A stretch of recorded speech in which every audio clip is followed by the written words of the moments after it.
ഈ പാട്ടിലെ ഹീറോയിൻ അറിയാമോ എന്ന് ചോദിച്ചു. ഇല്ല.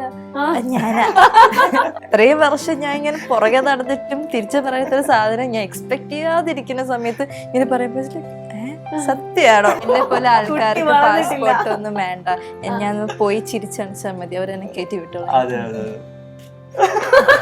അങ്ങനെയൊക്കെ പറഞ്ഞാല് പിടിച്ചിരിക്കാൻ പറ്റും. ഞങ്ങള് രജിസ്റ്റർ മാരേജിന്റെ ആ ദിവസം അച്ഛൻ വന്നു. ലക്ഷദ്വീപിൽ നിന്ന് തിരിച്ച് ഇന്ത്യയിലോട്ട് വരുന്ന സമയത്ത് കേരളത്തിലേക്ക് കല്യാണത്തിന്റെ സൈൻ ചെയ്യണ ഒരു half an hour or 1 hour before ആണ് എന്നെ പ്രപ്പോസ് ചെയ്യണം. And actually I love you പറയുന്ന പോലെ.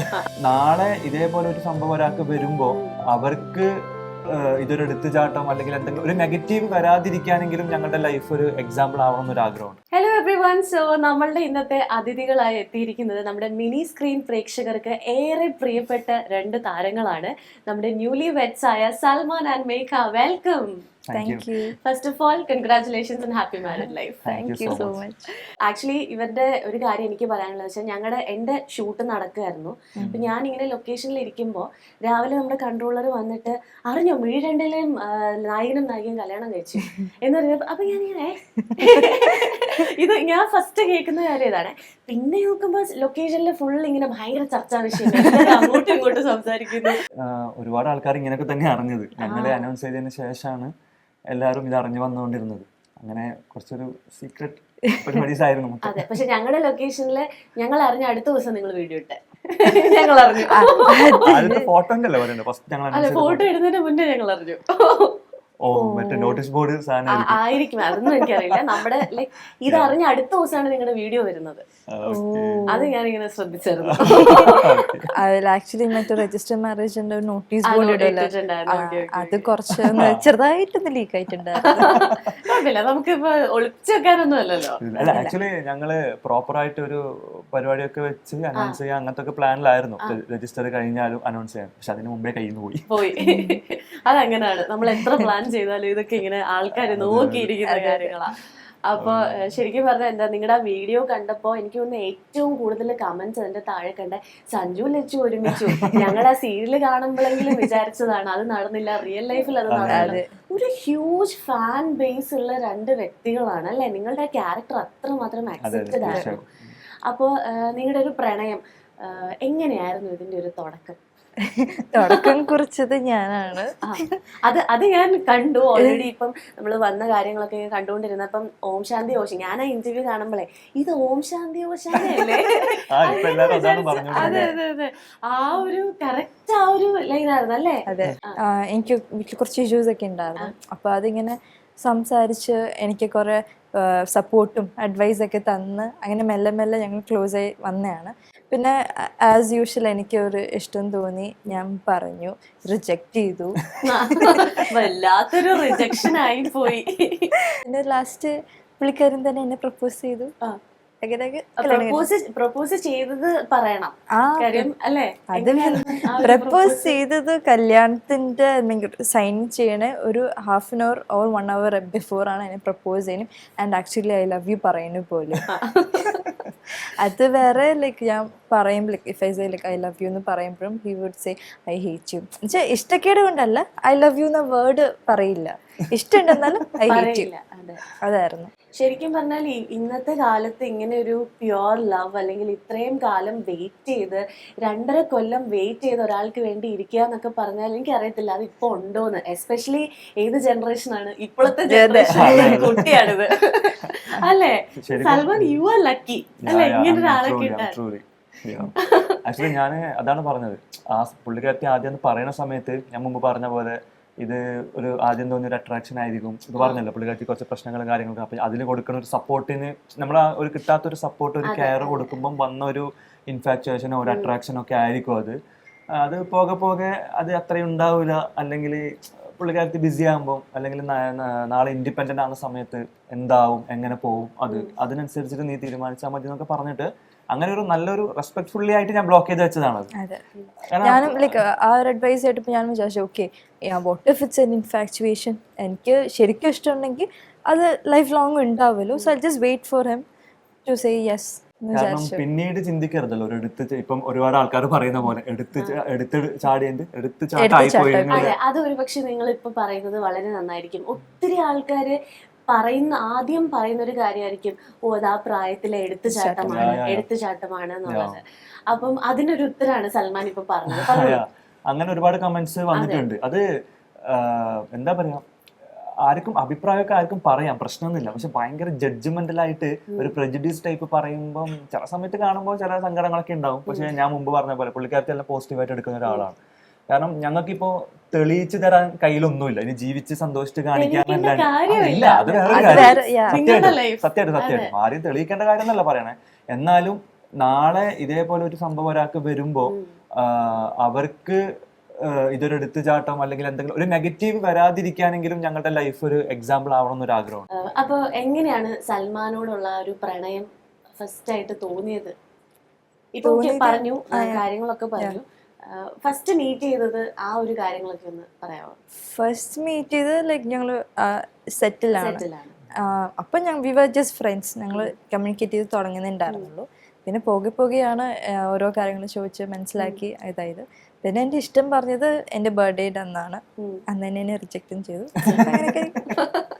സൽമാൻ ഏതൊരു മൊമെന്റിലാണ് ആക്ച്വലി സൽമാന് തോന്നിയത്, okay this is my girl, ഞാൻ ഈ കുട്ടീനെ കല്യാണം കഴിക്കാൻ പോവാണ്? ഞാൻ ഈ പുള്ളിക്കാരത്തി എക്സ്പ്രസ് ഒക്കെ ചെയ്യുന്നത് എല്ലാം ഭയങ്കര ജെന്യൂൻ ആയിട്ട് ഫീൽ ചെയ്തിട്ടുണ്ട് എല്ലാം. അപ്പൊ ഞാൻ മുമ്പ് പറഞ്ഞ പോലെ എനിക്ക് ഇതൊരു ടൈം പാസ് ആയിരുന്നു, അല്ലെങ്കിൽ ആ സമയത്ത് തോന്നിയ ഒരു അട്രാക്ഷൻ അല്ല എന്ന് ഉറപ്പ് വേണം. കാരണം നാളെ ഞാൻ പറഞ്ഞല്ലോ, അവൾക്ക് തന്നെ റിഗ്രറ്റ് ആവാൻ പാടില്ല, എനിക്കും റിഗ്രറ്റ് ആവാൻ പാടില്ല. സോ ഞാൻ ഇത്രയും കാലം ഞാനതിങ്ങനെ വേണ്ടെന്ന് വെച്ചു, എല്ലാം അങ്ങനെ ആക്കി. പിന്നെ പേഴ്സണലി എനിക്കും ഒരുപാട് പ്രശ്നങ്ങളൊക്കെ ഉള്ള ആൾ തന്നെയാണ് ഞാൻ, എല്ലാവർക്കും ഉണ്ടാവുമല്ലോ. അപ്പൊ അങ്ങനെ എൻ്റെ പ്രശ്നങ്ങളിൽ ഇപ്പോൾ ഞാൻ പുള്ളിക്കാരത്തിനോട് എന്തെങ്കിലും ഡിസ്കസ് ചെയ്യുന്ന സമയത്ത് എനിക്ക് എപ്പോഴും ഭയങ്കര പോസിറ്റീവായിട്ടുള്ള ഒരു, എന്ത് വലിയൊരു പ്രശ്നമാണെങ്കിലും എന്ത് വലിയൊരു മോശം സിറ്റുവേഷൻ ആണെങ്കിലും അതിൽ നിന്നൊരു പോസിറ്റീവിലേക്ക് എത്തിക്കാനും പോസിറ്റിവിറ്റി പറഞ്ഞു തരാനും വല്ലാത്തൊരു പവറാണ്. സോ ഇങ്ങനെ പല പ്രശ്നങ്ങളും എൻ്റെ കൂടെ ഭയങ്കര സപ്പോർട്ടായിട്ട് നിന്നപ്പോഴും പിന്നെന്താ പറയുക, ഞാൻ പറഞ്ഞില്ലേ ഞാൻ ഈ മെഡിരണ്ടിലും കഴിഞ്ഞ സമയത്ത് ഞാൻ വിചാരിച്ചു ഇനിയിപ്പോൾ കാണാത്തപ്പോൾ അത്രയും ഒരു എഫക്റ്റ് ഉണ്ടാവൂല. നിങ്ങൾ ശരിക്കും എത്ര നാൾ പിന്നെ കാണാണ്ടിരുന്നു? ഞങ്ങള് 6 to 8 months ഐ തിങ്ക് അങ്ങനെ ചാറ്റും കാര്യങ്ങളൊക്കെ ഉണ്ടായിരുന്നു. അപ്പൊ എന്നാലും ഞാൻ വിചാരിച്ചു ആ കാണാത്ത സമയത്ത് ഒരു ഇത്തിരിയെങ്കിലും കുറയാണെങ്കിൽ, ഞാൻ സത്യം പറഞ്ഞ 1 ഇഞ്ചെങ്കിലും കുറയാണെങ്കിൽ അത് കംപ്ലീറ്റ് ഞാൻ അങ്ങനെ തന്നെ വിട്ട് വേറെ വഴിയിലായത്. പക്ഷെ കാണാത്തപ്പോ കൂടിയ പോലെയാണ് എനിക്ക് ഫീൽ ചെയ്തത്.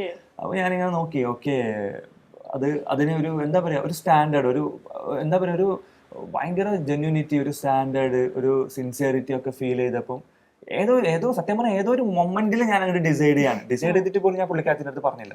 എൻ്റെ ഒരു ബെസ്റ്റ് ബഡ്ഡി ഉണ്ട് മീത്തു എന്ന് പറഞ്ഞിട്ട്, ആളിപ്പോ ദുബൈയിലാണ്.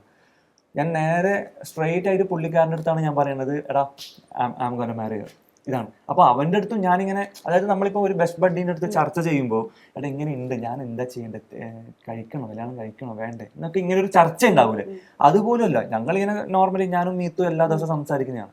ഇങ്ങനെ സംസാരിച്ച് എല്ലാ ദിവസവും സംസാരിക്കുമ്പോൾ ഒരു ദിവസം ഞാൻ അവൻ്റെ അടുത്ത് പറയാണ്, okay I'm going to get married, അല്ലെങ്കിൽ I'm going to marry Har.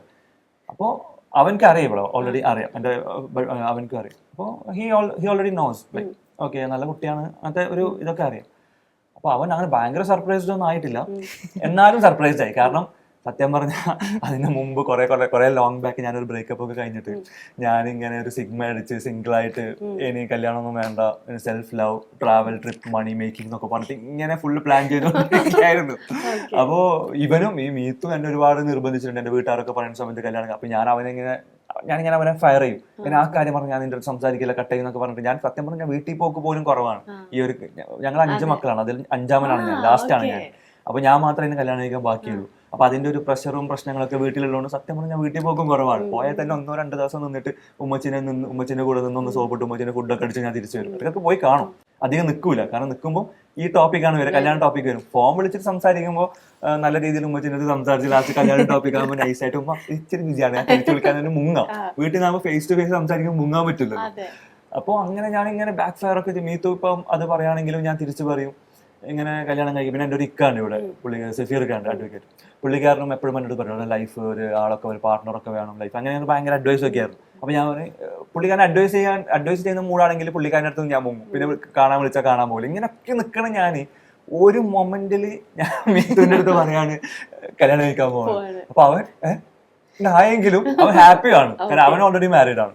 അപ്പൊ അവൻ പറഞ്ഞു ഓക്കെ ഫൈൻ എന്നൊക്കെ പറഞ്ഞിട്ടായി. പിന്നെയാണ് ഞാൻ ഇക്കാൻ്റെ അടുത്ത് പറയണതും ഇവളുടെ അടുത്ത് പറയുന്നത്, എന്റെ നേരത്തെ പറഞ്ഞ അഡ്വക്കേറ്റ് ഇക്കാൻ്റെ അടുത്തും പുള്ളിക്കാരത്തിൻ്റെ അടുത്ത് പറയണത് അങ്ങനെയാണ്. അപ്പോ പുള്ളിക്കാരത്തി അപ്പൊ അപ്പോഴും ഞാൻ ഇഷ്ടമാണെന്നുള്ള രീതിയിലോ അല്ലെങ്കിൽ ഇപ്പൊ ഈ പറഞ്ഞ പോലെ ഒരു മിനിമം ഒരു ഐ ലവ് യു പോലും ഞാൻ പറയാണ്ട് സ്ട്രെയിറ്റ് ആയിട്ട് ഓക്കെ അപ്പം എന്താ പിന്നെ കല്യാണം. അപ്പൊ ഇവിടെ അപ്പോഴും വിചാരിക്കണേ പ്രാങ്ക് ചെയ്യാണ് എന്താണെന്ന് അറിയില്ലല്ലോ. കാരണം ഞാൻ അത്രയും വർഷം ഞാൻ ഇങ്ങനെ പുറകെ നടന്നിട്ടും തിരിച്ചു പറയാത്തൊരു സാധനം ഞാൻ എക്സ്പെക്ട് ചെയ്യാതിരിക്കുന്ന സമയത്ത് ഇങ്ങനെ പറയുമ്പോ സത്യമാണോ അധികം ഉറപ്പാണ്, ചുമ്മാ പറ്റിക്കല്ലേ, ഇടയ്ക്ക് പറ്റിക്കുകയും ചെയ്യും. ഇങ്ങനെ ഓരോന്ന് പറഞ്ഞിട്ട് ലാസ്റ്റ് ചുമ്മാ എന്ന് പറയും. സോ അങ്ങനെ ഞാൻ പറഞ്ഞു ഓക്കെ ലെറ്റ്സ് ഗെറ്റ് മാരീഡ്.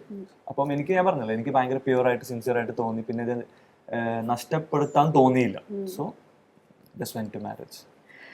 ഈ ഫാമിലിന്റെ അടുത്തൊക്കെ പറഞ്ഞപ്പോ എങ്ങനെ ഉണ്ടായിരുന്നു ഫാമിലിയുടെ ഒരു അത്യാവശ്യം എതിർപ്പും കാര്യങ്ങളൊക്കെ ആയിരുന്നു. അവർക്ക് ആക്ച്വലി എന്റെ കല്യാണം വേണമായിരുന്നു, ഞാൻ പറഞ്ഞില്ല അത് നിർബന്ധിക്കായിരുന്നു. പക്ഷെ ഈ ഒരു ഇന്റർ കാസ്റ്റ് റിലീജിയന്റെ ഒരു സംഭവം ഉള്ളത് കൊണ്ട് ഒരു ചെറിയൊരു ഇത് എന്ന് വെച്ചാൽ ഭയങ്കര ബഹളങ്ങളും പ്രശ്നങ്ങളൊന്നും അല്ല, കുറച്ച് ഓർത്തഡോക്സ് ആയിട്ടൊക്കെ ഉള്ള ആൾക്കാരാണ്. അപ്പൊ അവർക്ക് അതൊരു അക്സെപ്റ്റ് ചെയ്യാൻ ഇച്ചിരി മടി ഉണ്ടായിരുന്നെങ്കിലും ഇപ്പം പോകെ പോകെ സംസാരിക്കേണ്ടി ഇപ്പൊ ഇവരുടെ സംസാരിച്ചു, അങ്ങനെയൊക്കെ ആയി വീട്ടിലേക്ക് വരാൻ പറഞ്ഞു. അങ്ങനെ ഇറ്റ്സ് ഓൾ ഗെറ്റിംഗ് നോർമൽ. എന്റെ വീട്ടില് ഐ തിങ്ക് ദുബായിലാണല്ലേ? അല്ലല്ല ബോൺ ബ്രോട്ടപ്പ് ഞാൻ നാട്ടിൽ തന്നെ, ഫാമിലി ഒക്കെ സെറ്റിൽഡ് ആയത് ദുബായിൽ. ഞാൻ ഇങ്ങനെ പോയി വരും. ശരി, അപ്പൊ ഇനി ദുബായിക്ക് ദുബായിക്ക് പോകാന്നൊക്കെ പറഞ്ഞ പ്ലാൻ ചെയ്യുമ്പോഴേക്ക് പാസ്പോർട്ട് ഇല്ല. റേഷൻ കാർഡ് കൊണ്ട് പോകാൻ പറ്റുമെന്നൊക്കെ ചോദിക്കുന്നു, എനിക്ക് അറിയില്ല. റേഷൻ കാർഡിന്റെ ഒരു കോപ്പി എടുത്ത് വന്നിട്ടുണ്ട് വീട്ടിൽ നിന്ന്. നേരത്തെ പറഞ്ഞത് നമ്മൾ തിരിച്ചെടുത്തു. എന്നെ പോലെ ആൾക്കാർക്ക് പാസ്പോർട്ട് ഒന്നും വേണ്ട, ഞാൻ പോയി ചിരിച്ചണിച്ചാൽ മതി, അവരെന്നെ കയറ്റി വിട്ടോളൂ. അതെ അതെ അതെ, ഇങ്ങനെയൊക്കെ പറഞ്ഞാലും പിടിച്ചേക്കാൻ പറ്റും. അപ്പോ വേറെ എന്തൊക്കെയാണ് കോളേജ് വിശേഷം? പിന്നെ അതുപോലെ കരിയർ വൈസ് എന്തൊക്കെയാണ്? കോളേജ് വിശേഷം പ്രത്യേകിച്ചില്ല, എക്സാംസ് അതിൽ ഇതൊക്കെ ആയിട്ട് ആർക്കെങ്കിലും അറിയാമായിരുന്നോ ഈ ഒരു കാര്യം? ആക്ച്വലി ഇങ്ങനെ കല്യാണം കഴിക്കാൻ പോണെന്ന് അവർക്ക് അറിയാമായിരുന്നു, കാരണം ക്ലാസ്സിൽ നിന്ന് എപ്പോഴും കോൾ ചെയ്യുമ്പോഴേക്ക് അവർ ശ്രദ്ധിക്കാറുണ്ടായിരുന്നു. പിന്നെ ഡേറ്റ് ആക്ച്വലി ഇപ്പഴേ ഉണ്ടായിരുന്നില്ല, ഇന്നല്ലേ? ഞങ്ങളുടെ ഒറിജിനൽ രജിസ്റ്റർ കല്യാണത്തിന്റെ ഡേറ്റ് ഇന്നാണ്, 17th അല്ലേ? ഇന്നാണ്. അത് ഞാൻ പറഞ്ഞല്ലോ എന്റെ ഈ ബാക്ക് ഇഞ്ചുറി പ്രശ്നങ്ങളായ സമയത്തും പിന്നെ ഇവക്ക് കുറച്ച് പ്രശ്നങ്ങൾ ഉണ്ടായിരുന്നത് കുറച്ചും കൂടി പ്രശ്നങ്ങളായപ്പോഴേക്കും ഞാൻ പിന്നെ ഈ നോട്ടീസ് ബോർഡ് ലീക്ക് ആയിരുന്നു, ഈ സാധനം ലീക്ക് ആയിരുന്നു. അപ്പൊ ഓരോരാളും ചോദിച്ച് വരുന്ന സമയത്ത് എനിക്ക് അതിനേക്കാളും നല്ലത് ഓരോരാളും റിപ്ലൈ ചെയ്യുന്നതിനേക്കാളും ഒരു അനൗൺസ്മെന്റ് കാര്യങ്ങളൊക്കെ ആയിട്ട് എല്ലാവരും അങ്ങോട്ട് അറിയിക്കാന്ന് വിചാരിച്ചിട്ട് ഡേറ്റ് ഞങ്ങൾ പ്രീപോൺ ചെയ്തു. അതാണ് ഞങ്ങൾ 5th പ്ലാൻ ചെയ്തത്, അല്ലെങ്കിൽ ഇന്നാണ് February 17th ഞങ്ങൾ പ്ലാൻ ചെയ്തത്. അപ്പോൾ ലൈക്ക് വെനസ്ഡേ ആയിരുന്നു ഞങ്ങളെ കല്യാണം 5th. മൺഡേ ഞാൻ ആണെങ്കിൽ കോളേജിൽ പോയില്ല. ട്യൂസ്ഡേയും പോവാത്തപ്പോൾ അവര് ചോദിച്ചു എന്ത് പറ്റി, ഞാൻ പറഞ്ഞ ഒന്നുമില്ല, വെനസ്ഡേ ആയപ്പോ ഞാൻ അവർക്ക് ഫോട്ടോ ഇട്ട് കൊടുത്തു കല്യാണം കഴിഞ്ഞിട്ടോ. അപ്പൊ അവര് ഭയങ്കര സർപ്രൈസ്, ഇത്ര പെട്ടെന്ന് 17th അല്ലേ പറഞ്ഞതൊക്കെ പറഞ്ഞിട്ടുണ്ടായിരുന്നു. അപ്പൊ മേഘയുടെ വീട്ടിൽ അറിഞ്ഞപ്പോ എന്തായിരുന്നു അവരുടെ ഒക്കെ ഒരു റിയാക്ഷൻ? ആസ് യൂഷ്വൽ കുറച്ച് പ്രശ്നങ്ങളൊക്കെ ഉണ്ടായിരുന്നു. പക്ഷെ ഞങ്ങളുടെ രജിസ്റ്റർ മാരേജിന്റെ ആ ദിവസം അച്ഛൻ വന്നു, അച്ഛൻ ഞങ്ങള് ബ്ലെസ് ചെയ്തു. ഞങ്ങൾ പ്രീപോൺ ചെയ്ത ഡേറ്റ് പോലും അറിഞ്ഞിട്ടു, ഞങ്ങള് ഒട്ടും എക്സ്പെക്ട് ചെയ്തിട്ടുണ്ടായിരുന്നില്ല, പെട്ടെന്ന് വന്നു. ഞങ്ങള് ഫോട്ടോസ് ഒക്കെ എടുത്ത് ചില്ലേത് നിൽക്കായിരുന്നു. പെട്ടെന്ന് ഇവള് അച്ഛനെ കണ്ടപ്പോ അയ്യോ അച്ഛൻ എന്ന് പറഞ്ഞിട്ട് പെട്ടെന്ന് ഇതായി, ഞാൻ പാനിക്കായി പോയി. ഒട്ടും എക്സ്പെക്ട് ചെയ്യുന്നില്ലല്ലോ. അപ്പൊ ഞങ്ങൾ പ്ലാൻ ചെയ്ത ഡേറ്റിൽ തന്നെ ആയിരുന്നെങ്കിൽ ഞങ്ങൾ എക്സ്പെക്ട് ചെയ്തിട്ടുണ്ടായിരുന്നു, കാരണം അങ്ങനെ ഉണ്ടായി. ഇത് പെട്ടെന്ന് ഞങ്ങൾ അതായത് ഓൾമോസ്റ്റ് സാറ്റർഡേ ആയിട്ട് എന്തോ തീരുമാനിക്കുന്നു, സാറ്റർഡേ പ്ലാൻ കൺഫേം ആക്കുന്നു, സൺഡേ മൺഡേ ട്യൂസ്ഡേ ആയിട്ട് ചെറിയ കുഞ്ഞു ഷോപ്പിംഗ്, വെനസ്ഡേ പോയി കിട്ടുന്നു, ഇങ്ങനെയൊക്കെ ഉള്ളൂ. അപ്പം ഞങ്ങൾ ഒട്ടും എക്സ്പെക്ട് ചെയ്യുന്നില്ല. അപ്പൊ പുള്ളിക്കാരൻ പെട്ടെന്ന് പക്ഷെ നൈസ് ആയിരുന്നു, വന്നിട്ട് എൻ്റെ അടുത്തും പറഞ്ഞു എൻ്റെ മോളെ കുഞ്ഞുപോലെ നോക്കുന്നു വന്നു. പിന്നെ കുറെ സംസാരിച്ചു, പുള്ളിക്കാരന് ഇവളെയും ബ്ലെസ് ചെയ്ത് കൂടെ ഫോട്ടോ ഒക്കെ എടുത്ത് നന്നായിട്ട് ഇരിക്കട്ടെ എന്നൊക്കെ പറഞ്ഞു പോയി. അപ്പം ഭയങ്കര ഹാപ്പി. അപ്പൊ നേരത്തെ നമ്മുടെ ഹണിമൂൺ പ്ലാൻസ് പറഞ്ഞല്ലോ, എവിടെയാണ് ശരിക്കും പോവാൻ മേഘയ്ക്ക് ആഗ്രഹം? എനിക്ക് ബാലിയും ലക്ഷദ്വീപും പോകണമെന്ന് ഭയങ്കര ആഗ്രഹമാണ്. ലക്ഷദ്വീപിൽ ആക്ച്വലി പാസ്പോർട്ട് വേണ്ട, അതൊക്കെ പ്ലാൻ ചെയ്യാം. ലക്ഷദ്വീപിൽ പെട്ടെന്ന് നോക്കുമോ? ഞങ്ങള് പറഞ്ഞല്ലോ ഇവിടെ ഒരു എക്സാമും കാര്യങ്ങളൊക്കെ പ്രോപ്പർ ആവുന്ന സമയത്ത് രണ്ടാൾക്കും ട്രാവലിംഗ് ഭയങ്കര ഇഷ്ടമുള്ള ആൾക്കാരാണ്. അപ്പൊ നിങ്ങളൊരു ഇപ്പൊ അടുത്ത് കല്യാണം കഴിക്കുന്ന കുറെ ആൾക്കാർ ഇങ്ങനെ പറഞ്ഞൊക്കെ കേട്ട്, ചിലരൊക്കെ പറഞ്ഞു 2 കൊല്ലത്തെ മറ്റേ ഹണിമൂൺ ട്രിപ്പ് പ്ലാൻ ചെയ്തു. അതുപോലെ നിങ്ങളൊരു 3 കൊല്ലം ആക്കുക. Life long honeymoon travelling trip. അതാണ് എല്ലാ ദിവസവും. അത് പറഞ്ഞപ്പോ നമ്മുടെ വാലന്റൈൻസ് ഡേ ജസ്റ്റ് കഴിഞ്ഞല്ലേ ഉള്ളൂ, എന്തായിരുന്നു ഗിഫ്റ്റ്? ഞങ്ങള് കൊച്ചിയിലായിരുന്നു. കൊച്ചിയിലാകുമ്പോൾ ഞാൻ പറഞ്ഞില്ല, ഇവക്ക് ലക്ഷദ്വീപിൽ പോകണമെന്ന് ഭയങ്കര ആഗ്രഹം ഉണ്ടായിരുന്നു. അപ്പൊ ഈ ലക്ഷദ്വീപിൽ പോണെന്ന് പറഞ്ഞാൽ എന്റെ അടുത്ത് പറഞ്ഞു ലക്ഷദ്വീപിൽ ഷിപ്പിൽ പോവാന്ന് പറഞ്ഞു. അതുകൊണ്ടാണ് എനിക്ക് ലക്ഷദ്വീപിൽ പോകണമെന്ന് ഭയങ്കര, ഷിപ്പിൽ ഞാൻ ഇതുവരെ പോയിട്ടില്ല. അപ്പൊ അതിന്റെ ഒരു മിനി വേർഷൻ എനിക്കൊരു ഗിഫ്റ്റ് ആയിട്ട് തന്നു. ഷിപ്പിൽ പോകണമെന്നുള്ളൊരു ആഗ്രഹം. ഇപ്പൊ ലക്ഷദ്വീപ് പെട്ടെന്ന് പോകാൻ പറ്റുന്നില്ല, എക്സാമും കാര്യങ്ങളൊക്കെ ആയിരുന്നു. അപ്പൊ ഞാൻ വിചാരിച്ചു അതിന്റെ ഹാഫ് ചെയ്ത് കൊടുക്കാം, ഷിപ്പ് പരിപാടി സെറ്റ് ആക്കാന്ന് വിചാരിച്ചിട്ട് കൊച്ചിയിൽ പോയപ്പോഴേക്കും ഞങ്ങളൊരു ക്രൂയിസ് എടുത്തിട്ട് അതില് പരിപാടിയും പാർട്ടിയും കാര്യങ്ങളൊക്കെ ആക്കി അങ്ങനെ ഒരു റൈഡ് ഇട്ടിട്ട് അടിപൊളിയായിരുന്നു. ഫസ്റ്റ് എക്സ്പീരിയൻസ് ആയിരുന്നു. സോ നൈസ്, ഫുൾ എൻജോയ് ചെയ്തു. പക്ഷെ ലക്ഷദ്വീപ് പോകുമ്പോ അത്ര നൈസ് ആയിരിക്കില്ല. ഞാൻ മറ്റേ അനങ്ങിയിട്ടില്ല, ഞാൻ പോയിട്ട് ഒരു സ്ഥലത്ത് ഇങ്ങനെ അനങ്ങാണ്ട് കിടന്ന് എപ്പോ വാള് വെക്കും തല അങ്ങനത്തെ ഒരു ബുദ്ധിമുട്ടുള്ള. നമ്മളിപ്പം പോയ സമയത്ത് ഹാഫും നമ്മൾ കടലിൽ എത്തിയിരുന്നില്ല. കടലിൽ എത്തുന്ന സമയത്താണ് ആ ചെറിയൊരു ഷെയ്ക്കിങ് തുടങ്ങിയത്. ലക്ഷദ്വീപിൽ പോകുമ്പോൾ ത്രൂ ഔട്ട് അതായിരിക്കും. അപ്പൊ നമുക്ക് തിരിച്ചു പോകുമ്പോ പോവാ, ഞാൻ അവിടെ പോയിട്ട് കിടക്കണ്ടല്ലോ. ലക്ഷദ്വീപിൽ നിന്ന് തിരിച്ച് ഇന്ത്യയിലോട്ട് വരുന്ന സമയത്ത്, ലക്ഷദ്വീപിന് തിരിച്ച് കേരളത്തേക്ക് വരുന്ന സമയത്ത്, ലക്ഷദ്വീപിന് തിരിച്ച് കേരളത്തേക്ക് വരുന്ന സമയത്ത്. ലക്ഷദ്വീപ് കേരളത്തിലല്ലേ? എനിക്കറിഞ്ഞൂടാ പറഞ്ഞ്. വിദേശ രാജ്യങ്ങളായ പറയൂ, ഞങ്ങളുടെ പ്രൊഡ്യൂസറിന്റെ ഷോർട്സ് ഇട്ട് കട്ട് ചെയ്യാനുള്ള കണ്ടന്റ് ഇട്ടിട്ടെ. ലക്ഷദ്വീപ് തിരിച്ച് കഴക്കൂട്ടം വരുമ്പോൾ കഴക്കൂട്ടം എന്ന രാജ്യം കൂടി പറ, സ്റ്റേറ്റ് അല്ലേ? ഇപ്പൊ എനിക്കൊരു കാര്യം മനസ്സിലായി, കുട്ടി അധികം സംസാരിക്കാതിരിക്കുന്നത് എന്തുകൊണ്ടാണ്? അങ്ങനെയൊന്നല്ല, പോട്ടെ, സാരമില്ല. ആർക്കാരും അബദ്ധം പറ്റില്ലേ? അത്രേ ഉള്ളൂ. പ്രൈം മിനിസ്റ്റർ പറ, പ്രൈം മിനിസ്റ്റർ ആരാ? അങ്ങനെയാണെങ്കിൽ എനിക്ക് ഇവരോട് കുറച്ച് ചോദ്യങ്ങൾ ചോദിക്കാനുണ്ട്. ശരി, അങ്ങനെയാണെങ്കിൽ കേരളത്തിന്റെ മുഖ്യമന്ത്രി ആരാ? മുഖ്യമന്ത്രി എന്ന് പറയുമ്പോ ഹോം മിനിസ്റ്റർ അല്ലേ? മുഖ്യമന്ത്രി എന്ന് പറയുമ്പോൾ home minister, not the point. എനിക്ക് മലയാളം അറിഞ്ഞൂടെ, ഞാൻ പോണ പരിപാടി ഇംഗ്ലീഷ് മീഡിയം ആയിരുന്നു ചെറുതായിട്ട്. ശരി, അപ്പൊ ഹോം മിനിസ്റ്റർ ആരാ പറയൂ? ഹോം മിനിസ്റ്റർ പിണറായി വിജയൻ അല്ലേ? അല്ല സോറി, അത് അല്ല എന്തോ ആ ശരി, chief minister. Chief minister. Home മിനിസ്റ്ററും ചീഫ് മിനിസ്റ്ററും ഒന്നാണല്ലേ? അല്ല, ഒന്നല്ല, രണ്ടല്ലേ? ചേച്ചിക്ക് അറിയാൻ ഞാൻ ടെസ്റ്റ് ചെയ്യാറുണ്ട്, അറിയില്ലല്ലേ? ഹോം മിനിസ്റ്റർ വേറെ, ചീഫ് മിനിസ്റ്റർ വേറെ അല്ലേ? ഇത് ജി കെ അല്ല, ഇത് ജി കെ എന്ന് പോലും പറയാൻ പറ്റില്ല. ശരിക്കും പറഞ്ഞാൽ സൽമാൻ ഈ മിഴി-രണ്ടിലും പ്രോജക്റ്റിൽ നിന്ന് ശരിക്കും ഒരു ഹാഫ് വേയിൽ മാറുമായിരുന്നില്ലേ? അപ്പൊ അങ്ങനെ ഒരു സാഹചര്യം വന്നപ്പോ മേഘയുടെ ഒരു മൈൻഡ് സെറ്റ് എന്തായിരുന്നു? എന്താ തോന്നിയ? ഭയങ്കര വിഷമായിരുന്നു, ഓഫ് കോഴ്സ്, കരച്ചിലൊക്കെ ആയിരുന്നു. പിന്നെ ആക്ച്വലി പാച്ചുള്ള സമയത്ത് ഞാൻ പാച്ചു എന്നല്ല വിളിക്കണേ, അതെന്താ അങ്ങനെ വിളിക്കണേ? വീട്ടിൽ വിളിക്കുന്ന പേര് പാച്ചു. ശരി. അപ്പം എന്താണ് മിഴി-രണ്ടിൽ സെറ്റിലേക്ക് ഞാൻ പോണ സമയത്ത് എന്താണ് ഒരു വെക്കേഷന് പോകുന്ന പോലെയാണ്, ഫുൾ എൻജോയ്മെന്റ് അങ്ങനെയൊക്കെ ആയിട്ട്. അല്ല, നീ ഉള്ളപ്പോ. ഓ, ഞാനില്ലാത്തപ്പോഴാണോ? പാച്ചു ഉള്ളപ്പോ അല്ല, പാച്ചു ഉള്ളപ്പോ it was like that. Pachu പോയതിന് ശേഷം എന്താണ് വർക്ക് ചെയ്യണ പോലെയായിരുന്നു. അതുവരെ വർക്ക് ഫീലിംഗ് ഉണ്ടായിരുന്നില്ല, പിന്നെ അത് വർക്ക് തന്നെയായിരുന്നു. പിന്നെ ഫുൾ ഷോക്കായിരുന്നു അവിടെ. അവിടുത്തെ ഒരു എനർജി ബൂസ്റ്റർ പാച്ചു ആയിരുന്നു. ആ ഒരു എനർജി പോയതിനു ശേഷം എല്ലാരും ഭയങ്കര സൈലന്റ് ആയിരുന്നു. ഇങ്ങനെ ഭയങ്കരത്തിൽ ഒരു ഫ്രണ്ട് സർക്കിളിൽ നിന്ന് ഞാൻ ജസ്റ്റ് ഒരു പ്രൊജക്റ്റിൽ നിന്ന് മാത്രം പോകുന്നതായിട്ടല്ല എനിക്ക് ഫീൽ ചെയ്തത്. ഒരു ഫാമിലി മിസ്, നമ്മൾ ഒരുപാട് കാലം കൂടെ ഉണ്ടായിരുന്ന ഒരു ആൾക്കാരെ മിസ്, ഇങ്ങനെയൊക്കെ ആയപ്പോഴേക്കും എനിക്കത് ഒട്ടും ഡൈജസ്റ്റ് ആയില്ല. ലിറ്ററലി എൻ്റെ ലൈഫിൽ ഇത്രയും നാളത്തെ എൻ്റെ ഈ ലൈഫിൽ ഞാൻ ഓർത്ത് വെച്ചിരിക്കുന്ന ഒരു 3-4 കരച്ചിലാണുള്ളത്. ഞാൻ അത്രയും മറക്കാൻ പറ്റാത്ത നമ്മൾ കരച്ചിൽ മൊമെന്റ് അതിലൊന്നായിരുന്നു എനിക്ക് മിഴി-രണ്ടിൽ മിസ്സായപ്പോൾ. Literally I was cry. എന്താ വെച്ചാൽ എനിക്കത് ഞാൻ അത്രയും പാമ്പർ ചെയ്ത് കൊണ്ടുവന്ന ഒരു പ്രൊജക്റ്റ് ആണ്. മിഴി-രണ്ടിലും സീരിയലിന്റെ കുറെ കട്ട്സും കാര്യങ്ങളൊക്കെ ഇപ്പോഴും എഡിറ്റ് ചെയ്യുന്ന ഫാൻ പേജസ് ഉണ്ട്. ഇപ്പോഴും അത് ഫോളോ അപ്പ് ഇനിയിപ്പോ ചെയ്യണം. അവർക്ക് ലൈഫ് ലോങ് അവർക്ക് പരാതി ഉണ്ടാകും ലൈക്ക് ഞങ്ങളുടെ പിക്സും വീഡിയോസും ഒന്നും കിട്ടാറില്ല എന്നൊക്കെ പറഞ്ഞിട്ട് ഇപ്പൊ ഫുൾ കിട്ടും. അത്രയും നാളത്തെ നിങ്ങളുടെ സങ്കടം മാറി കിട്ടിയിരിക്കുകയാണ്. ഇനി ലൈഫ് ലോങ് ഇവർ ഒരുമിച്ചാണ്. അപ്പൊ അത്രക്കും ആ ഒരു സ്നേഹവും ബ്ലെസ്സിങ്ങും ഒക്കെ ഞാൻ എൻജോയ് ചെയ്ത ഒരു പ്രൊജക്റ്റ് ആയപ്പോൾ പെട്ടെന്ന് ഭയങ്കര സങ്കടമായിരുന്നു. പക്ഷെ അതിൽ തന്നെ നല്ലൊരു പ്രൊജക്ട് ചെയ്ത് ഞങ്ങൾ തിരിച്ചു വരുമെന്ന് വിചാരിക്കുന്നു. സൽമാൻ എങ്ങനെയാണ് ഈ ഒരു ഇൻഡസ്ട്രിയിലേക്ക് എത്തിയത്? Like you are passionate about acting. ഇപ്പൊ എൻ്റെ അടുത്ത് എന്തുകൊണ്ടാണ് ഇതിലേക്ക് വന്നതെന്ന് ചോദിച്ചാൽ എനിക്ക് പറയാനുള്ളത്, ഒന്ന് ജോബ് കിട്ടാത്തതിന്റെ കാര്യം, പഠിച്ച ജോബ് കിട്ടും. രണ്ട് just for money, fame, respect എന്നുള്ള ഒരു സംഭവം തന്നെയാണ്. ഞാൻ അങ്ങനെ ഭയങ്കര പാഷനേറ്റ് ആയിട്ട് വന്നതൊന്നുമല്ല.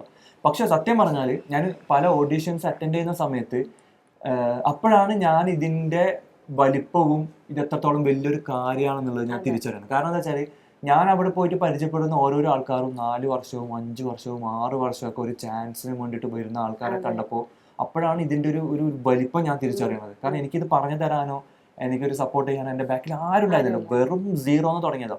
ഇന്ന് ഒരു സ്റ്റെപ്പെങ്കിലും ഞാൻ കയറി നിൽക്കുന്നുണ്ടെങ്കിൽ അന്ന് വെറും 0 എന്ന് തുടങ്ങിയതോ. ഞാൻ സെൽഫായിട്ട് പഠിച്ചതാണ്, സെൽഫായിട്ട് ചെയ്തൊക്കെയാണ്. പക്ഷെ ഇവരൊക്കെ കണ്ടപ്പോഴേക്കാണ് ഇത് എത്രത്തോളം ഉള്ള വലിയ റെസ്പോൺസിബിലിറ്റി ആണ് എന്നുള്ളത് എനിക്ക് മനസ്സിലാവുന്നത്.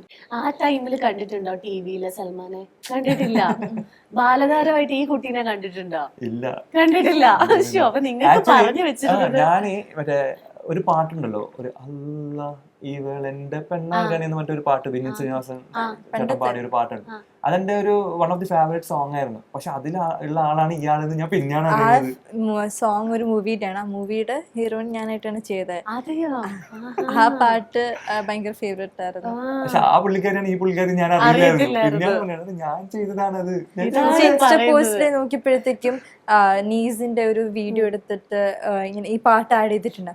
എന്റെ സിസ്റ്റർ അപ്പൊ ഈ പാട്ടിലെ ഹീറോയിൻ അറിയാമോ ചോദിച്ചു. ഇല്ല, ഞാനാ. സൽമാൻ വാങ്ങി തന്ന ഫസ്റ്റ് ഗിഫ്റ്റ് എന്താ? ഒരു ടീഷർട്ട്. അത് സൂക്ഷിച്ചു വെച്ചിട്ടുണ്ട്. പിന്നെ അത് കഴിഞ്ഞ് ഏറ്റവും ഇഷ്ടപ്പെട്ട ഗിഫ്റ്റ് എന്താ വാങ്ങി തന്നത്? അതിന് എല്ലാ ഗിഫ്റ്റും ഭയങ്കര സ്പെഷ്യലാണ്. അതിലെ ഒരു ഗിഫ്റ്റാണ് ഈ റിങ്. പ്രപ്പോസ് ചെയ്ത റിങ്. ഇതാണ് ഞാൻ രജിസ്റ്റർ ഓഫീസിൽ ഒരു മണിക്കൂർ തിരിച്ച് നമ്മൾ ഒരാൾക്ക് ഗിഫ്റ്റ് കൊടുക്കുമ്പോൾ നമ്മൾ എക്സ്പെക്ടേഷൻ ഓ വാവ് എന്നൊക്കെ പറഞ്ഞിട്ട് അത് സൂക്ഷിച്ചു വെക്കാനല്ലേ. ഇത് അതിന്റെ അറ്റം വരെ വരില്ല. കണ്ടപ്പോ ഓ വാവ് താങ്ക് യു എന്ന് പറഞ്ഞു. പിന്നെ ആ ഗിഫ്റ്റിനെ കുറിച്ച് പക്ഷേ ഗിഫ്റ്റ് എവിടെ? അത് പിന്നെ അത് അവിടെ ഇവിടെ ഉണ്ട്. വെച്ചിട്ടുണ്ട്. എനിക്ക് പുള്ളിക്കാരികൾ ഭയങ്കര ഇഷ്ടപ്പെട്ടെന്ന് വെച്ചെങ്കിൽ എല്ലാം സെൽഫായിട്ട് ഉണ്ടാക്കുന്ന ഗിഫ്റ്റാണ്, ഹാൻഡ് മെയ്ഡ് സാധനങ്ങളാണ്. അങ്ങനത്തെ ക്രാഫ്റ്റിംഗ് പരിപാടിയൊക്കെ ഭയങ്കര ഇഷ്ടമാണ്. അപ്പൊ അതിന് ഇടുന്ന ഒരു എഫേർട്ടും ടൈമും ഒക്കെ ഉണ്ടല്ലോ. ഇപ്പൊ ബർത്ത്ഡേ ഒക്കെ മുമ്പേ അറിഞ്ഞിട്ട് അതിന് വേണ്ടിട്ട് ഒരു ബുക്ക്ലെറ്റ് പോലെ ഉണ്ടാക്കിയിട്ട് ഓരോ മൊമെന്റ്സ് ഓരോ പിന്നെ അങ്ങനെ ഭയങ്കരത്തില് ഹാൻഡ് ക്രാഫ്റ്റിന്റെ ആളാണ്. അപ്പൊ എനിക്ക് തന്ന ഗിഫ്റ്റ് ഒക്കെ അങ്ങനത്തെ ഭയങ്കര റൊമാൻറ്റിക് ആയിട്ടുള്ള ഒരാളാണെന്ന് തോന്നുന്നു അല്ലേ? അടിപൊളി. പക്ഷെ ഇങ്ങനെ ഈ പറഞ്ഞ പോലെ ഈ ഹാൻഡ് ക്രാഫ്റ്റ് ഒക്കെ ചെയ്ത് ആ ഒരു ഇടുന്ന എഫേർട്ടും ടൈമും ഒക്കെ നമുക്ക് അത്രയും ഇഷ്ടമുള്ള ഒരാൾക്ക് അല്ലേ? അത് പറയുന്നതിൽ തെറ്റില്ല. കിട്ടുമ്പോ ഒരു തിരിച്ചൊരു വാവ് ഞാൻ സൂക്ഷിച്ചു വെച്ചിട്ടുണ്ട്. കണ്ടാ, ഇനിയിപ്പോ എല്ലാം ഒരുമിച്ച് തന്നെ അല്ലേ? നിങ്ങൾ ഒരു സെപ്പറേറ്റ് കബോർഡ് ഒക്കെ മേടിച്ച് നിങ്ങളുടെ ഗിഫ്റ്റ്സ് മാത്രം വെക്കാനായിട്ട് സൂക്ഷിച്ച് വെക്കുക. അപ്പൊ നിങ്ങൾ ട്രിവാൻഡ്രം തന്നെ സെറ്റിൽ ചെയ്യാനാണോ പ്ലാൻ ഇനി? ആസ് ഓഫ് നൗ കാരണം ഇപ്പം ഒരു തമിഴ് വർക്ക് ഇപ്പൊ ചെയ്യുന്നുണ്ട്, മലയാളത്തിന് ഇതിപ്പോ സംസാരിച്ചുകൊണ്ടിരിക്കുന്നുണ്ട്. അപ്പം എല്ലാം ഓക്കെ ആയെങ്കിൽ മലയാളവും ചെയ്യും. പക്ഷെ ബേസ്ഡ് ഇപ്പം ഇനെന്തായാലും ട്രിവാൻഡ്രം തന്നെയായിരിക്കും. ട്രിവാൻഡ്രം ഇഷ്ടമാണ്? ഓ തീർച്ചയായിട്ടും ഇഷ്ടമാണ്. ഇവിടെ പോയിട്ടുള്ളതിൽ ഇവിടെ എവിടെയൊക്കെ പോയിട്ടുണ്ട്? ഇവിടെ ഫസ്റ്റ് ആയിട്ട് ഒരുമിച്ച് പോയി കണ്ട മൂവി ഏതാ? വിടാമുയർച്ചി. ഓ, അപ്പൊ ഇപ്പൊ ജസ്റ്റ് ഇപ്പോഴാണ് ആദ്യമായിട്ട് പുറത്തു പോകുന്നത്? ഞങ്ങളിപ്പോ കല്യാണത്തിന് ശേഷമാണ് ഒരുമിച്ച് പുറത്ത്. ഞങ്ങള് ഷൂട്ട് ചെയ്യുന്ന സമയത്തോ അല്ലാത്ത സമയത്തോ ഒന്നുമില്ല. ഷൂട്ട് കഴിഞ്ഞതിന് ശേഷം ഞങ്ങൾ പിന്നെ കണ്ടിട്ടേ ഇല്ലോ. സീരിയസ്ലി? അതായത് മിഴിരണ്ടലിനും ശേഷം നിങ്ങൾ അധികം കണ്ടിട്ടില്ല? ഇല്ല, ഇവിടെ കോളേജ് വീട് അല്ലെങ്കിൽ ഷൂട്ട് വീട് അങ്ങനെയാണ്. പിന്നെ വീട്ടിൽ കുറച്ച് പ്രശ്നങ്ങൾ കുറച്ച് സ്ട്രിക്റ്റും കാര്യങ്ങളൊക്കെ, അതുകൊണ്ട് ഞങ്ങൾ പുറത്തൊന്നും മീറ്റ് ചെയ്യാറില്ല. എനിക്ക് പിന്നെ ഭയങ്കര ആഗ്രഹമാണ് ലൈക്ക് ഈ ഫിലിം വരുമ്പോ ഈ first day first show vibe നമ്മൾ കുറെ റീൽസിലൊക്കെ കാണുന്നു. എല്ലാരും ഭയങ്കര ഈ പേപ്പറൊക്കെ എറിഞ്ഞ് ചെന്നൈ കൊണ്ടുപോകണം. ഞാൻ പറഞ്ഞു ആ വൈബ് കറക്റ്റ് അറിയണമെങ്കിൽ നമ്മൾ അവിടെ അല്ലെങ്കിൽ ഇവിടെ ഒക്കെ നല്ലൊരു ലാലേട്ടൻ മമ്മൂക്ക നല്ലൊരു മൂവി അങ്ങനെയൊക്കെ വരണം. അപ്പൊ അങ്ങനെ കുറെ കുറച്ച് ആഗ്രഹങ്ങളൊക്കെ ഉണ്ട്. അപ്പൊ അതിലൊരു ആഗ്രഹമാണ് എന്നെ സാധിച്ചത്. ആക്ച്വലി ആ ഒരു സൈഡൊക്കെ ഞാൻ ഭയങ്കര ഭാഗ്യവാൻ കേട്ടോ. കാരണം ആഗ്രഹങ്ങളൊക്കെ ചോദിച്ചാൽ വലിയ വലിയ സംഭവങ്ങളൊന്നുമില്ല, ഒന്നുമില്ല. ചുമ്മാ എന്താ പറയാ, ബീച്ചിൽ കൈപിടിച്ച് നടക്കണം, അല്ലെങ്കിൽ ഒരു movie first show with popcorn ഇത് കാണണം, പിന്നെ എന്താ പറയാ, പിന്നെ നൈറ്റ് ഒരു 2 മണിക്ക് പോയി ചായ കുടിക്കണം. ചായ ഒന്നും കുടിക്കാത്ത ആളാണ്, അല്ലെങ്കിൽ കോഫി എന്തെങ്കിലുമൊക്കെ ഒന്ന് കുടിക്കണം. ഇങ്ങനത്തെ ആഗ്രഹങ്ങളൊക്കെ ആയതുകൊണ്ട് നല്ല പെർഫെക്റ്റ് ഹസ്ബൻഡ് ആവാൻ പറ്റും. വലിയ എഫേർട്ട് ഇല്ല, സിമ്പിൾ ആയിട്ട് നടത്തി കൊടുക്കാവുന്ന കാര്യങ്ങൾ. ഒന്നുമില്ല. ഇപ്പൊ എന്തെങ്കിലുമൊക്കെ വേണം, ഇപ്പൊ ഫോൺ അല്ലെങ്കിൽ അങ്ങനത്തെ ഒരു ക്രേസ്, വാച്ച്, അങ്ങനെ ഒന്നുമില്ല. എന്ത് കൊടുത്താലും പുള്ളിക്കാർക്ക് ഭയങ്കര സ്പെഷ്യലാണ്. അത് ചെറിയ എന്ത് മുതൽ വലുത് എന്ത് കൊടുത്താലും ഞാൻ എല്ലാം ഭയങ്കര കീപ്പ് ചെയ്യും. ഇപ്പൊ ഒരു മുട്ടായി കവർ ആണെങ്കിലും ഞാൻ എല്ലാം സൂക്ഷിച്ചു. ഇങ്ങനെയുള്ള ആളെ പൊന്നു പോലെ നോക്കിക്കോണം. സൽമാനാണ് ഇനി ഉത്തരവാദിത്വം മുഴുവൻ. തീർച്ചയായിട്ടും എനിക്ക് വൈകി കിട്ടിയ പൊക്കി പറയട്ടെ, പറഞ്ഞു വൈകി കിട്ടിയ സ്വത്തും മുത്തൊക്കെ ആയതുകൊണ്ട് ഞാൻ പൊന്നുപോലെ നോക്കട്ടെ. സൂപ്പർ. സോ നിങ്ങളുടെ ഈ ഒരു ലവും സ്നേഹം, എന്താ പറയാ, സന്തോഷം, ഇതെല്ലാം നിങ്ങളുടെ ലൈഫിൽ ത്രൂ ഔട്ട് ഉണ്ടാവട്ടെ. എല്ലാ സ്വപ്നങ്ങളും നിങ്ങൾക്ക് നേടാൻ പറ്റട്ടെ. നല്ല അടിപൊളിയായിട്ട് കരിയറും ലൈഫും സൂപ്പർ ആയിട്ട് മുന്നോട്ട്, പഠിത്തവും ഒക്കെ മുന്നോട്ട് കൊണ്ട്. ഒരുപാട് ആൾക്കാരുടെ പ്രാർത്ഥന നിങ്ങളുടെ കൂടെ ഉണ്ട് കേട്ടോ. അതാ കമന്റ്സ് കാണുമ്പോൾ നമുക്ക് മനസ്സിലാവും. തീർച്ചയായിട്ടും ഒരുപാട് എനിക്ക് ഒരുപാട് DMs ഒക്കെ വന്നിട്ടുണ്ട്. ഇപ്പൊ ഇന്ന് ഞങ്ങളിപ്പോ വണ്ടിയിൽ വരുന്ന സമയത്ത് ഇത്രയും വലിയൊരു DM, ഒരു essay പോലത്തെ ഒരു സാധനം വായിച്ചിരിക്കുകയാണ്. കാരണം പുള്ളിക്കാരത്തി ഞങ്ങളിങ്ങനെ അറിഞ്ഞിട്ട് ഞങ്ങളുടെ എന്തോ ഒരു പിക്ചർ കണ്ട് വന്ന് പേര് ഇഷ്ടപ്പെട്ട് ആരാണെന്ന് സെർച്ച് ചെയ്ത് നോക്കി മിഴി രണ്ടിലും ചെയ്ത ആൾക്കാരെന്ന് അറിഞ്ഞിട്ട് മിഴി രണ്ടിൽ ഇപ്പൊ 1 മുതലേ കാണാൻ തുടങ്ങിയിട്ടുണ്ട്. ഇങ്ങനെ ഞങ്ങൾ അറിഞ്ഞിട്ട് മിഴി രണ്ടിലും വന്ന ആൾക്കാരുണ്ട്, മിഴി രണ്ടിലും അറിഞ്ഞിട്ട് ഇങ്ങോട്ടേക്ക് വന്ന ആൾക്കാരുണ്ട്. അങ്ങനെ ഒരുപാട് എന്താ പറയാ, ഒരുപാട് പ്രാർത്ഥനകളൊക്കെ ഞങ്ങൾ അതിൽ കാണാറുണ്ട്. DM-ലാണെങ്കിലും കമന്റ് സെക്ഷനിലാണെങ്കിലും ഒക്കെ ഭയങ്കര ഹാപ്പിയാണ്. സൽമാൻ പറഞ്ഞ പോലെ ഒത്തിരി ആൾക്കാരെ ഇൻസ്പയർ ചെയ്യാനും നിങ്ങളുടെ ഈ ഒരു എന്താ ലൈഫ് കൊണ്ട് നിങ്ങൾക്ക് സാധിക്കട്ടെ. നല്ല അടിപൊളിയായിട്ട് മുന്നോട്ട് പോവാ. അപ്പൊ നമ്മളുടെ ഈ ഒരു ഇന്റർവ്യൂ എന്നുള്ളൊരു നിങ്ങളുടെ കുറച്ച് വിശേഷങ്ങൾ പങ്കുവെക്കുന്ന സാധനം നമ്മളിവിടെ തീരുകയാണ്.